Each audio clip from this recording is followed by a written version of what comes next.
Bom dia, meus queridos. Quem estiver assistindo a aula agora pela manhã, boa tarde. Quem assistir somente pela tarde, ou boa noite. Para aqueles que assistirem à noite.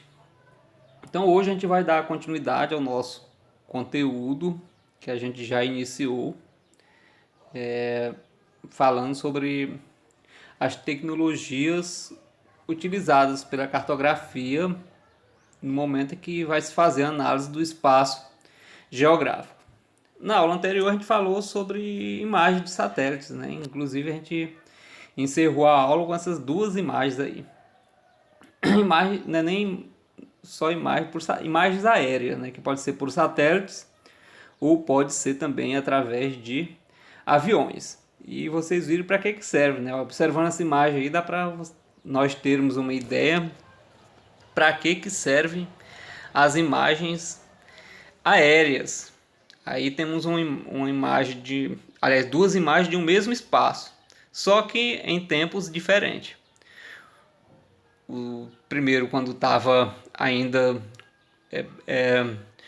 quase todo florestado ainda, né, com vegetação, e o segundo mostrando o desmatamento, né, quase todo desmatado. E aí as imagens de satélites ou imagens aéreas, que pode ser de aviões também, ou de balões, ou até mesmo de um drone. Atualmente tem os drones, né? Elas servem para fazer esses comparativos, fazer o estudo da área que foi desmatada, né? Se a temática estudada for desmatamento, ele dá esse suporte. Elas dão esse suporte para comparar saber o tamanho da área que foi desmatada, né? Então serve para isso também. Além de para obter várias outras informações que nós vimos na aula anterior, que vocês podem conferir no último vídeo que a gente gravou a respeito desse assunto, certo? E hoje a gente vai trabalhar sobre os sistemas de posicionamento e navegação por satélites. Um sistema global de posicionamento e navegação é composto de 3 segmentos. É nesse conteúdo aí, gente, que a gente vai estudar, por exemplo, uma das tecnologias muito usadas atualmente, né, que é o Sistema de Posicionamento Global, que é o GPS. Mas existem outras formas também de sistemas global de posicionamento e navegação. Não existe somente o GPS. A gente já estudou em conteúdos anteriores o papel do GPS, que no que diz respeito, por exemplo, à localização geográfica, onde a gente está no espaço geográfico. No momento que a gente vai localizar um objeto no espaço geográfico, o GPS ele é de extrema importância, talvez a tecnologia mais avançada atualmente. E nós vimos que ele dá um auxílio bom na hora de elaborar mapas, cartas, plantas, medir propriedades. O GPS ele é de extrema importância, né? Então, qualquer que seja o sistema de posicionamento global, e seja o GPS ou outro sistema de posicionamento global e navegação, ele é composto de 3 segmentos. O espacial, constelação de satélites em órbita da Terra. Quem é que envia informações para esses sistemas? São os satélites. E são muitos os satélites, né? Para o GPS, por exemplo, é aproximadamente 24 satélites, né? Existem 31 satélites fazendo esse trabalho de envio de informações. Vocês terem noção, né? Onde é que estão esses satélites? Estão girando em torno da Terra, né? Quando fala satélites em órbita da Terra, quer dizer que girando em torno da Terra, né? Como a órbita seria o caminho que ele percorre ao redor da Terra, um caminho imaginário, é claro, né?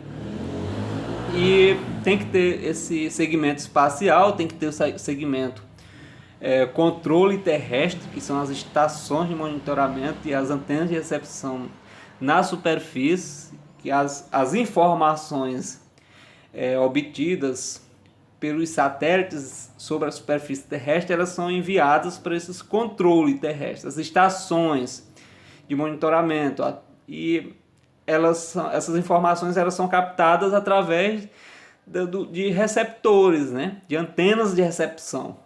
Elas recebem as informações, né? Se centram nas estações de monitoramento. E existem ainda os usuários, né? Que são os aparelhos receptores móveis acoplados a veículos terrestres, também a veículos aéreos ou aquáticos. Semelhante à antena, gente, de recepção. Recebe essas informações, e aí essas informações elas são processadas, né, e aí são disponibilizadas para a sociedade. Não é isso, pessoal? Por exemplo, vou dar um exemplo aqui da previsão do tempo. Quem é que envia essas informações das condições atmosféricas aqui para a Terra, para que as pessoas tenham essa previsão de que vai chover ou não, a previsão do tempo? São os satélites, né, que enviam as informações. Para onde? Lá para as estações de monitoramento. E como é que as estações de monitoramento recebem essas informações? Através dos aparelhos receptores, né, gente? Então é isso. Então tem que ter, qualquer que seja o sistema global de posicionamento, seja o GPS ou seja qualquer outro, precisa desses 3 segmentos aí: o espacial, o controle terrestre e usuários. Vamos lá. Continuando aqui no segundo slide, sistemas de navegação por satélite são sistemas capazes de estabelecer o posicionamento geoespacial de um objeto na superfície da Terra através do uso de satélites artificiais que orbitam ao redor do planeta. São esses satélites artificiais. Quando fala artificiais, quer dizer que foram criados pelo ser humano, né? Foram construídos, confeccionados pelo ser humano, né? E foram acoplados a foguetes e foram enviados ao espaço em estações de lançamentos, né? Lançamento. Lá na Rússia, tem nos Estados Unidos, né?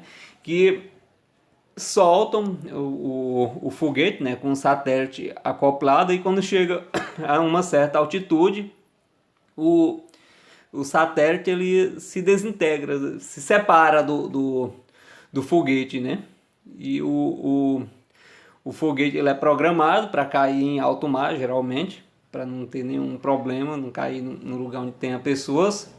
E o satélite ele fica lá, girando em torno do espaço. É tudo programado, gente. Hoje existe tecnologia para que faça esse tipo de trabalho, certo?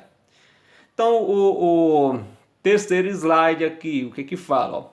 Você já deve ter ouvido falar no GPS. A gente já falou aqui no início da aula sobre o que é o GPS, né? Que é um dos mais importantes que existe.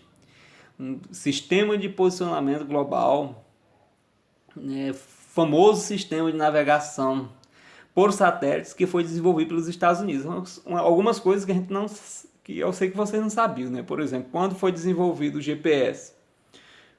Olha aí, na década de 70. E no caso aqui comenta que permaneceu por anos como o único recurso para o fornecimento de posições geográficas ao redor do globo terrestre. Só que nem todas as pessoas tinham acesso ao GPS. E olha aí, gente, por muito tempo foi, né, o único recurso para fornecer posição geográfica ao redor do globo terrestre. A gente sabe que hoje existem outros sistemas, né?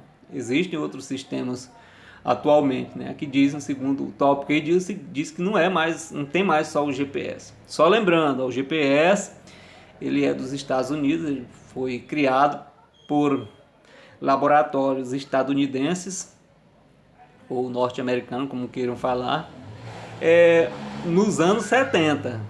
Naquele tempo, na década de 70, início da década de 80, era o único sistema que existia, né? Hoje já existem outros, ó, mas ele não é o único sistema disponível atualmente. Olha, já existe hoje outros sistemas em outros países, como o GLONASS e o Galileu. O GLONASS, ele é muito conhecido, ele no caso, pertence aos russos, né? E até da Segunda Guerra Mundial até o início da década de 90 existiu a Guerra Fria, e a Guerra Fria era basicamente entre Estados Unidos e União Soviética, guerra ideológica, né? E em meio à Guerra Fria teve a corrida espacial, teve a corrida bélica, né?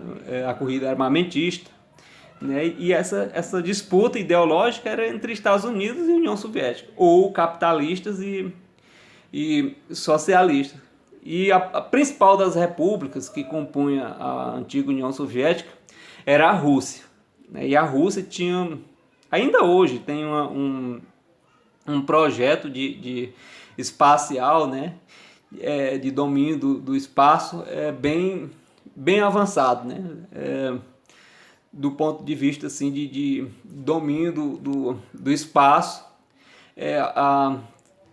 a Rússia, juntamente com os Estados Unidos, são os mais poderosos ainda, né?